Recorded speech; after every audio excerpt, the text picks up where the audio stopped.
Karoline Leavitt stood on the Hannity stage at Fox News, the spotlight illuminating the deep blue suit of the 27-year-old White House press secretary, her heart pounding before the high-stakes showdown. Just minutes earlier, De Niro had stepped out, declaring Trump is a disaster and Leavitt is his puppet. The brief but sharp attack sent the crowd into a frenzy, applause mixing with whistles ringing out. Leavitt, gripping the microphone tightly, her eyes blazing, didn't flinch before the millions watching. De Niro, with 2 Oscars and a Nobu empire, was confident he'd overpower this young MAGA woman. But Leavitt, armed with her Catholic faith and unwavering loyalty to Trump, saw this as her chance to prove him wrong for calling her a puppet. She stepped into the light, ready to turn the stage into her battlefield. This wasn't just a debate, it was Leavitt's moment to flip the script and steal the spotlight from De Niro. Before diving into the story, comment where you're watching from and don't forget to subscribe so you won't miss the latest stories. The studio glowed with bright lights, the audience falling silent as Robert De Niro stood center stage, his black suit hugging his frame, his gaze as cold and sharp as the Vito Corleone he once portrayed. The camera panned slowly, scattered applause rising from the liberal corner as Sean Hannity introduced Hollywood legend, never afraid to speak his mind, Robert De Niro. He nodded slightly, grabbed the mic, and wasted no time landing his first blow. "I'm here to say one thing," he began, his deep voice resonating. "Donald Trump is the biggest disaster America has ever seen, and Karoline Leavitt, the Gen Z kid, is his newest puppet, a mouthpiece who knows nothing beyond reading the scripts Trump shoves in her hands." The crowd erupted, MAGA supporters whistling in protest, liberals clapping wildly, the studio air instantly heating up like a furnace. De Niro leaned forward, his left hand raised like a seasoned stage actor, his eyes sweeping the audience. "You think I'm kidding?" he smirked, his thick New York accent from Little Italy days cutting through. "I've seen guys like Trump, con men, all flash and no substance. I've played gangsters in movies, but Trump's the real gangster, and Leavitt's his childish lackey. She's 27, hasn't lived enough to know what's going on, and she dares stand before the nation as a spokesperson for a clown." Laughter roared from the liberal side, a few people holding up phones to record, knowing this line would soon spread online. He didn't stop. De Niro stepped to the side, pointing straight at the camera, as if addressing Leavitt backstage. "She's the youngest press secretary in history, right? Sounds nice, but what's she done besides cover for Trump? Look at the signal leak. She let the world see Trump's plans by adding a reporter to the chat by mistake. I don't know if she's incompetent or intentional, but if that's how she represents the American people, we're in big trouble." The audience howled with laughter, someone shouting, "Right on, Bobby." De Niro shrugged, a smirk curling his lips, as if he'd just delivered a knockout punch effortlessly. Sean Hannity tried to cut in. "Bob, she's coming out to face you right now, what do you think?" But De Niro interrupted instantly, his voice sharper than ever. "Face me? I'd love that. I want to see her explain how she justifies being Trump's puppet, a guy I've called a danger for years. I stood outside his courthouse, told the crowd to their faces he's unfit to lead, and now he's back, with a Gen Z kid as his megaphone. It's shameful." He waved a dismissive hand, the audience splitting, half cheering, half booing loudly.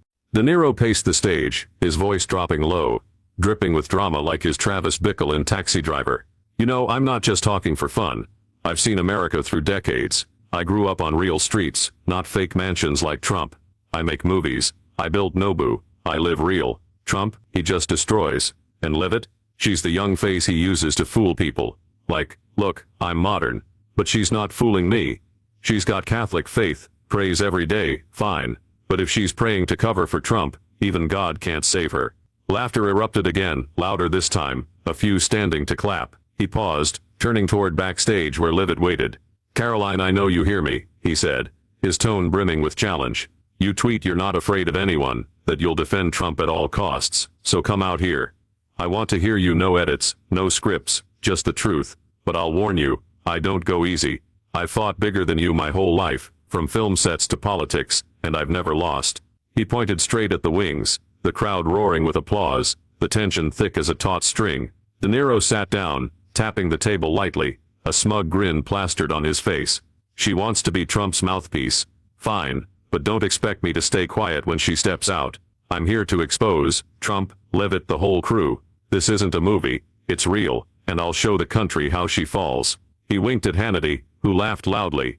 "Karoline, you hear that? He's ready." The crowd cheered, phones raised high, all eyes locked on the wings, where Leavitt prepared to emerge. Backstage, Karoline Leavitt stood behind the curtain, the stage lights casting a faint glow on her face. De Niro's words echoed, Gen Z puppet, clueless kid. Each one a dagger, but she didn't tremble.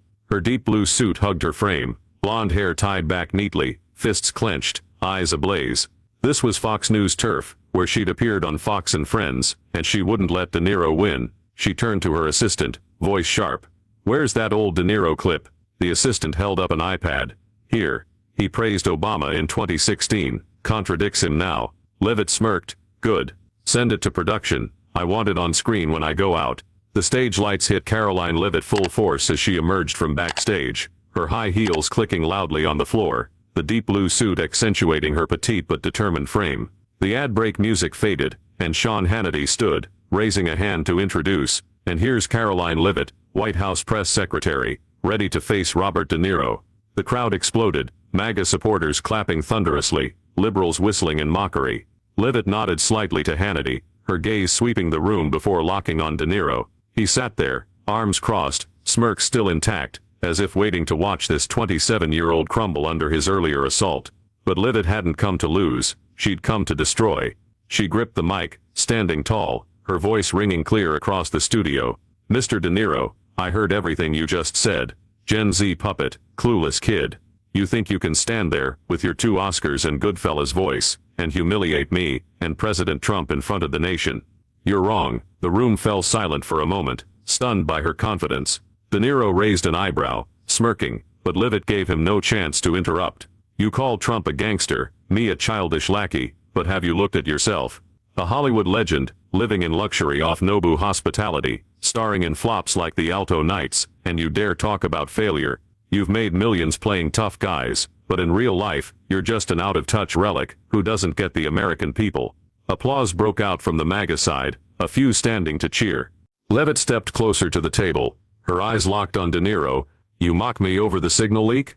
Fine, I didn't run that chat, but what do you know about accountability, Mr. De Niro?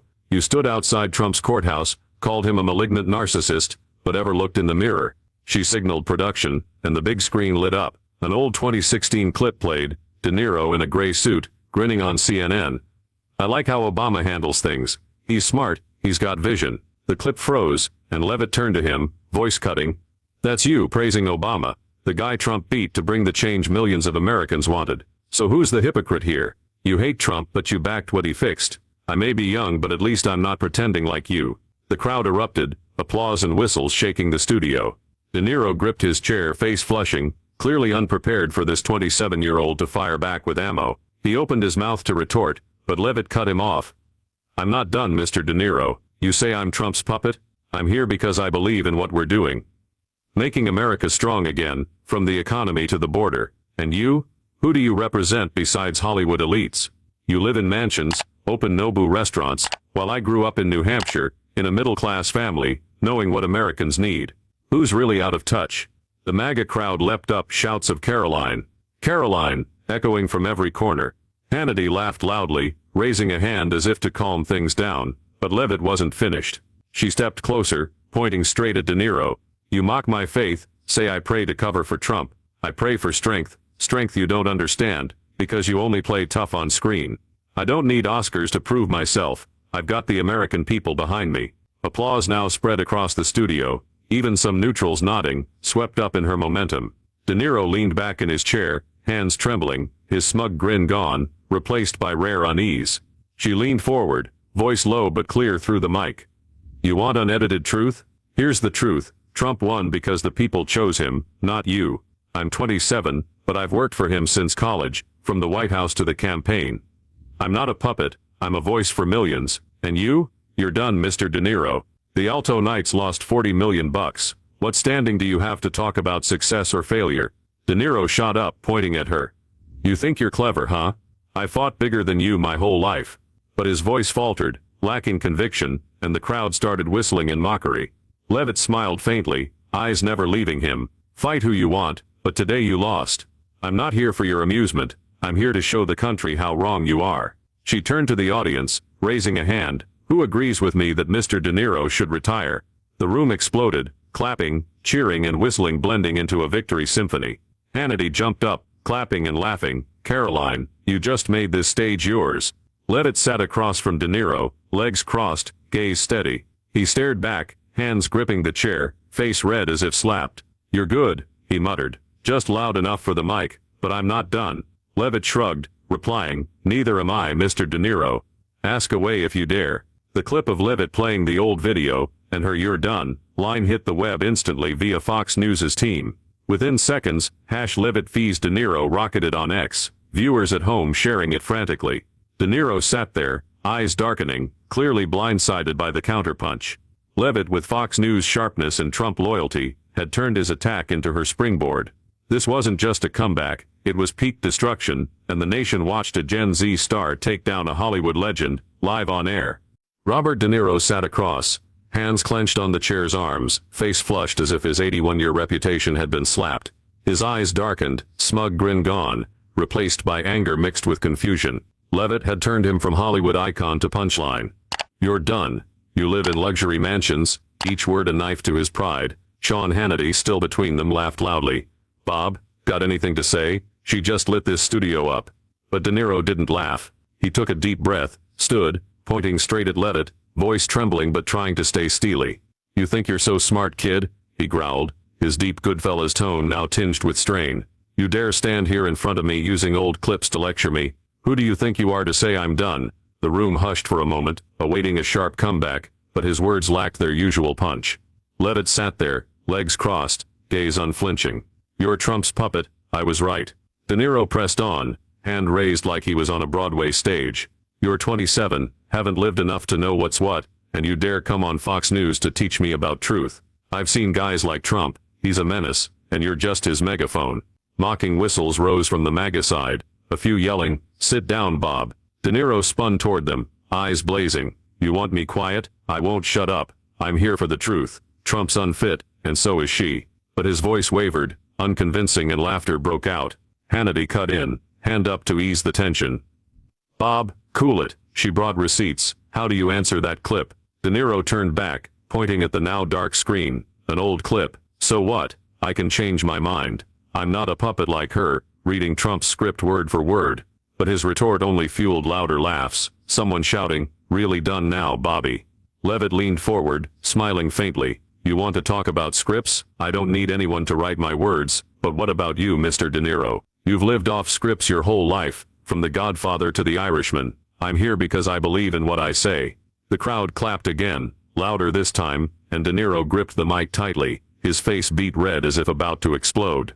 "Don't get cocky with me," he shouted, hands trembling. "I built my career from nothing in Little Italy, not thanks to Trump or Fox News. I've got Nobu, I've got films. What do you have besides a mouth reading his orders?" But the MAGA audience's applause drowned him out, and another round of laughter erupted as someone yelled, "The Alto Knights lost 40 million, Bob." Hannity sat back, laughing loudly. "Karoline, you've got him fired up now." De Niro turned to Hannity, voice sharp. "She's not firing me up, she's just an arrogant kid. I've been fighting Trump since she was in diapers. I stood outside his courthouse, spoke straight to the crowd, and her, she just prays and covers up." But his words lacked weight, and Leavitt replied, voice calm, "I pray for strength, Mr. De Niro. What do you pray for when the Alto Knights flopped so hard?" Laughter roared through the studio, and De Niro stepped back, dropping the mic on the table, his gaze blank. The commercial break hit, but the drama didn't stop. As the show resumed, De Niro still sat there, trying to regain his composure. "I'm not done," he muttered, glaring at Leavitt. "You want to play this game? I'll show the country who you are, a childish opportunist." But his voice shook, and the audience no longer cheered for him. Hannity shrugged. "Bob, she's scored points. What have you got to turn this around?" De Niro paused, then said quietly, "I don't need to turn it around. I'm Robert De Niro, and she's nothing." After the show, De Niro left the studio with a dark expression, his team scurrying behind. He got in the car, opened his phone, and typed a tweet from his official account. "Karoline Leavitt is arrogant, but Trump's still the biggest danger. I didn't lose today." The tweet posted, but the first reply came from a MAGA account. "You lost, Bob, go retire." He tossed the phone onto the seat, hands shaking, clearly unable to accept defeat. The next day he appeared on CNN, trying to hit back. "She thinks she's clever, but I've seen it all. I've fought Trump for years, and she's just his shadow." As the Hannity stage lights dimmed, applause and whistles still echoed through the Fox News studio. the audience buzzing after the showdown between Karoline Leavitt and Robert De Niro. Leavitt sat there, legs crossed, gaze steady, a faint smile flickering like a gladiator after a win. De Niro, face flushed, hands limp on the chair, eyes darkened, clearly no longer in control of the narrative. Sean Hannity stood between them, raising a hand and laughing. "What did you just witness?" Karoline Leavitt made this stage hers. The crowd erupted one last time, MAGA supporters cheering, chanting, "Karoline! Karoline!" while liberals whispered among themselves, some shaking their heads, unable to believe the 81-year-old legend got taken down by a 27-year-old. But the drama didn't end in the studio. Minutes later, social media ignited like a bomb, and the nation started picking sides. Fox News' production team swiftly posted the highlight clip to X as the show wrapped, Leavitt playing De Niro's old Obama-praising clip, followed by her razor-sharp line, "You're done, Mr. De Niro." Within 30 seconds, #Leavitt frees De Niro rocketed to top trending, racking up tens of thousands of tweets. Conservatives, especially the MAGA crowd, dove into the fray like they'd found a new heroine. A prominent account with over 500,000 followers tweeted, "Karoline Leavitt just knocked out De Niro, Gen Z, 1 Hollywood 0. The post, paired with a photo of Leavitt at the mic, eyes blazing, got thousands of likes in minutes.